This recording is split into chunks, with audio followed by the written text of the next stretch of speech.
Thanks for your recent purchase of our new Raindrip Timer. Programming a timer can appear to be difficult, but I'm here to walk you through the programming step by step and to provide you with additional resources that are available if you still need help. Before you get started, it's important that you begin programming at the same time of day you want your watering to begin. This is a simple timer that doesn't know what time it is, it only knows whether to go on or off every hour, 6 hours, 12 hours, 24 hours, 1 week. You get the idea. Let me give you an example. If you want your watering to begin every morning at 6 a.m., then turn the frequency dial to 24 hours at 6 o'clock in the morning. Let's begin programming. This timer operates with water pressure greater than 15 psi. That means you can't use this timer to control water flow from, say, a rain barrel. Pressure must be applied. Additionally, this timer must be installed on a hose bib above ground. Do not install it on a hose or location that has the timer lying on the ground. This video will cover installation and programming.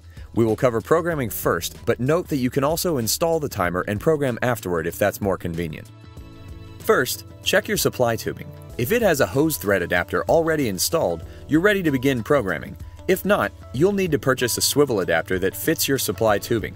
To determine the size of your supply tubing so you purchase the right adapter, simply measure the diameter of your tubing. The most common sizes are 1/2 inch, 5/8 inch, and .710. Before you begin, you're going to need 2 AA alkaline batteries and the timer. Once you have these things together and you've decided your start time, you need to set all 3 dials to off and reset. Once this is done, turn over the timer and remove the battery cover. Pull on the tabs on the back of the timer to get access to the battery compartment. Then load the 2 AA batteries as indicated inside the battery tray. Now you're ready to program the timer. First, determine how often you want the water to come on. Your options are 1 time per hour, all the way to 1 time per week. Let's say we want to water once a day. Locate the frequency dial. Note that the numbers on this dial represent hours. We turn the frequency dial to 24 hours. Now you need to determine how long you want the water to run. Let's say we want our water to run for 15 minutes each time the water comes on. Locate the runtime dial and turn that dial to 15. Note that the numbers on this dial are in minutes. Make sure your runtime setting is always less than the frequency setting. There you go. You're done programming the timer. The automatic light will begin flashing and watering will begin 24 hours later because that frequency dial is set to 24. To install the timer, place the timer up to the hose bib. Hold the body of the timer face up and screw onto the hose bib by hand tightening the nut. Do not use a wrench or any tool as it might break the nut. If you're connecting a garden hose to your timer, you're ready to go. If you're connecting a drip system to your timer, then you need to connect your swivel adapter. To connect your drip system, you need to first attach your swivel adapter to your supply tubing. Locate the nut at the bottom of the adapter and twist it clockwise until tight. Now, push the supply tubing onto the swivel adapter. Make sure the end of the supply tubing is past the barb and is secure inside the swivel adapter. Finally, twist the nut counterclockwise over the supply tubing to lock it in place.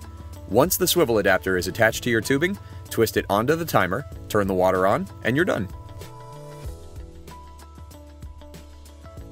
Sometimes you may find yourself in a situation where you need to water in between programmed start times. An extra hot day, or perhaps to test your system will require the use of this feature. To water manually, simply locate the manual water dial at the top of the timer and turn to the desired watering duration. After the manual water cycle is complete, the timer will automatically revert back to the previously programmed setting. For example, if we wanted to add an extra 10 minutes to our water cycle today, we would turn the dial to 10. You will see a confirmation flash on the manual light indicating that the programming is complete. The manual light will continue flashing while the timer's in manual mode and will turn off once the manual watering cycle ends. When it rains, this timer has a feature that allows you to delay watering for up to 72 hours.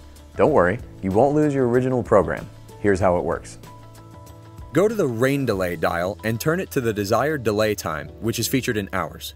In this case, we're going to ask our timer to stop watering for 48 hours. That means this timer will delay normal programmed watering for the next 48 hours. The manual light will display a confirmation flash once the programming is complete and will continue flashing while the timer is in rain delay mode. The manual light goes off once the rain delay cycle ends. So, that's all there is to it. If you still have questions, you can reach us at raindrip@raindrip.com, and we'll be happy to help you out with any additional questions you may have. For more than 30 years, Raindrip, a subsidiary of NDS, has been a leader in efficient irrigation solutions for the residential market. For more information on our products, other efficient irrigation products, and special offers, visit raindrip.com.